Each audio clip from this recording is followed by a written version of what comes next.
We've all seen the pictures. The same 5 pictures that keep showing us that they can pass off as white Caucasians, thus proving that no Egyptian was ever black.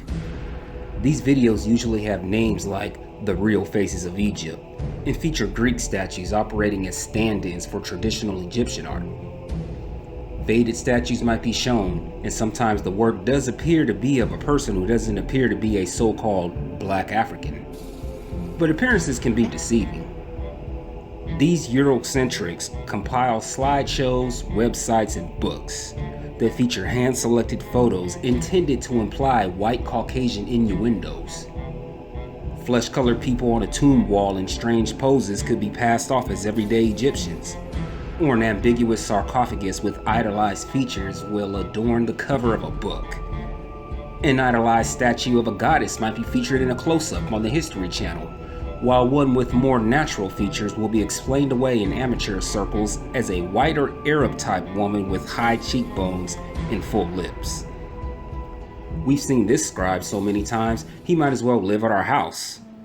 But the guy on the right never gets any airtime, thanks to Amateur Hour.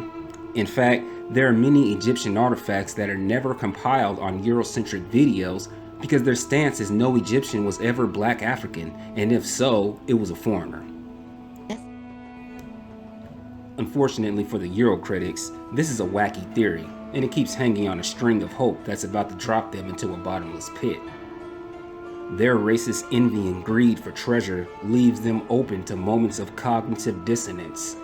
When they see the fine craftsmanship of this statue, they tell themselves that this is a Caucasian in an afro wig, whose ancestors also used afro picks even in the pre-dynastic period.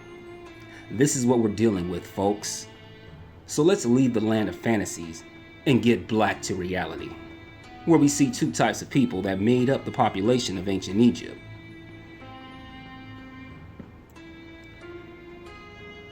The ancient Egyptians are usually depicted in mainstream academia, cable documentaries, and racist YouTube videos as some sort of mysterious race that was related to no one, or some mysterious non-black people migrated there and taught them the mysteries of the universe. But enough of that. There is no evidence for mass migration, and the people who became the main stock of Egyptians descended from people that had already been in Africa for 100,000 plus years.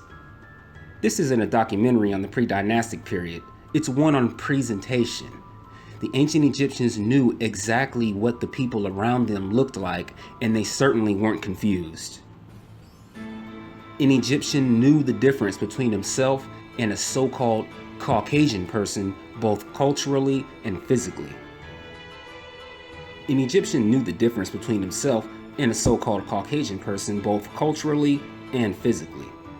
There wasn't much ambiguity there, despite the fact that many academics wish to keep things ambiguous. But what about the kings?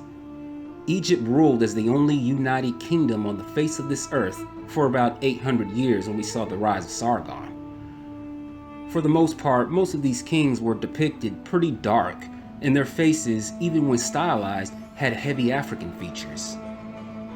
Instead, what you'll see is works with generalized or symbolic features on Google search and in your favorite library and picture books. That's because this guy is simply too much for them. His lips are not thin enough, his nose was too big, and he looks too much like a black guy. But this is still an Egyptian king, and that king had himself depicted in this way for posterity. Now this brings us to a side note. Even the most Afrocentric people get this idea in their head that a black Egyptian looked like some type of African Arab mix. But this is a wives' tale that has succeeded through lazy research. There are way too many Egyptian artworks that can pass for your average African person. That's because the average Egyptian was an African person that just happened to live in Egypt. So it's clear here that it wasn't necessary to look like a Habesha Ethiopian in order to live in ancient Egypt. But what about Egyptians like these?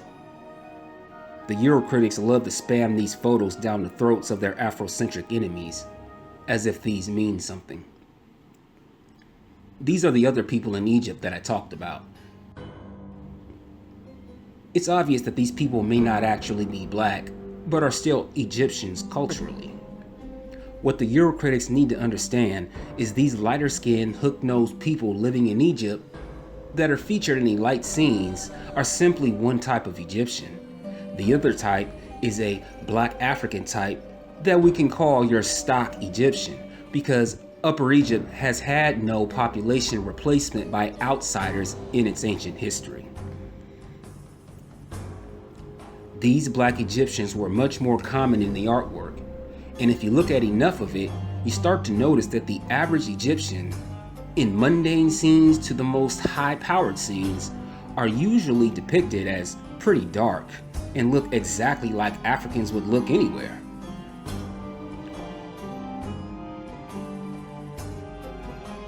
If you were to turn to the History Channel or most random books on Egypt, most of the time you'll be exposed to a carefully crafted image that implies only one type of Caucasian person. It's academically irresponsible that these entities outright ignore the mountain of tomb walls featuring a decidedly different looking Egypt than what has been presented. Here we see many types of Egyptian men, from priests to elite gentlemen. But you'll rarely see a collage like this in a HarperCollins picture book on Egyptian art. It's the same with these wooden models. Many of them appear to be straight up black guys with afros. These were the rowers of the boats in Kemet. All those stories you hear about the Egyptians allegedly sailing around the world spreading knowledge, well, here's your sailors, folks.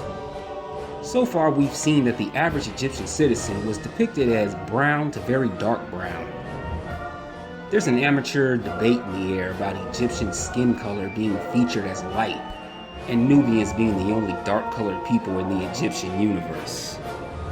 This childish tale is still being told, despite the fact that anyone can go to Egypt, review the walls, and see that many Egyptians were depicted just as dark as any Nubian.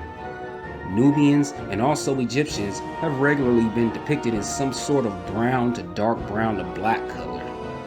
There wasn't just any one shade either. So anyone hanging on to this fantasy might want to get a grip. As for this alleged debate about skin tans, the people there today aren't burning, so it's not even worth discussing. I think I'll leave that to a super Egyptian in Stormfront. Anyway, getting back to our point, the people of ancient Egypt were a black people, but they had a people living amongst them as Egyptians who technically may not have originated in Africa as a people, but after living together for a few thousand years, they were just plain old Egyptians. We need to remember that the pre-dynastic to Roman period has no evidence of population displacement of the original Egyptians. They simply absorbed these populations as they did with the... Let's talk about Egyptian women and women's obsession with being ancient Egyptian women. In fact, I usually find the biggest Egyptian groupies to be white American women for some reason. The problem is your average white girl wasn't usually featured on the walls of Kemet. Now we do have stuff like this, but at the end of the day, it's decidedly rare, even by Eurocentric YouTube standards.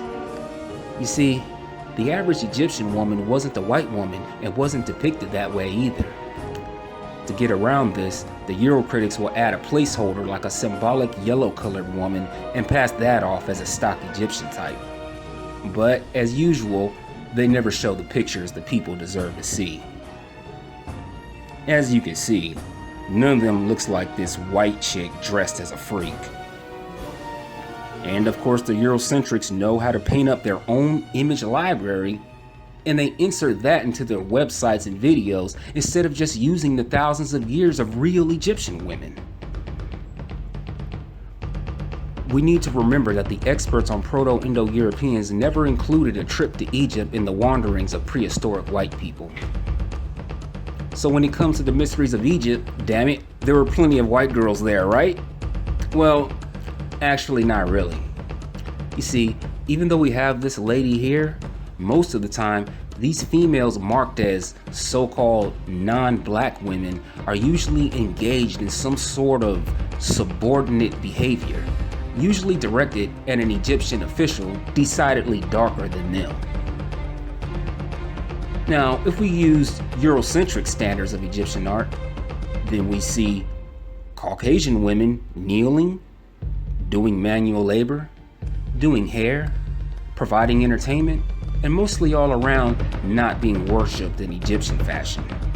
Most of what we see appears to be, frankly, services to black people and providing entertainment. So, to many Euro critics, this is sad news and it bothers them, but we can't change history. So if you're a white woman and you're obsessed with being a fantasy Egyptian woman, I suggest you talk to the local ladies of Upper Egypt or any of the nice women on the Nile and the Sudan. And of course, our Ethiopian sisters are decidedly gorgeous, and many of them look exactly like Egyptian women in the flesh.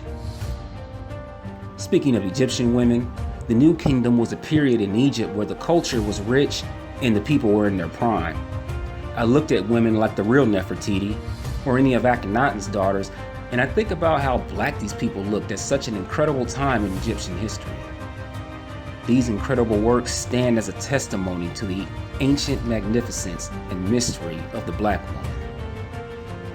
As we noted at the beginning of this program, the ancient Egyptian people knew exactly how the people around them looked, and they knew how they themselves looked in comparison. Having said that, the Egyptians regularly depicted these foreign elements which have been identified. Here we see that these individuals coming into the country from West Asia didn't look anything like your average stock Egyptian. The Euro critics love to wax eloquently on Nubian punishments, but we never hear a peep about the mountain of depictions of obvious Caucasians being tied up, tortured, or just looking plain embarrassed. When we couple this with the fact that Egypt was an amazing African empire, you can see how we could care less what your average Arab or European thinks of African people. To sum all of this up, the fact remains that when it comes to the average Egyptian citizen, they came in two varieties and everything else was simply a variation in between these two types. Since no population replacement happened in ancient times, and places like Hierakonpolis have undisturbed archaeological layers demonstrating this, it makes sense that most of the people there would have been native Africans. This is why the heart of Egypt was always in the south, and its greatest kings like Narmer, Mentuhotep II, and Amenhotep III all came out of the south and frankly looked exactly like black people.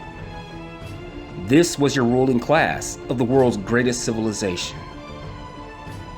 If anyone that was not black was in that ruling class, it's because the native elite knew these people and let them in.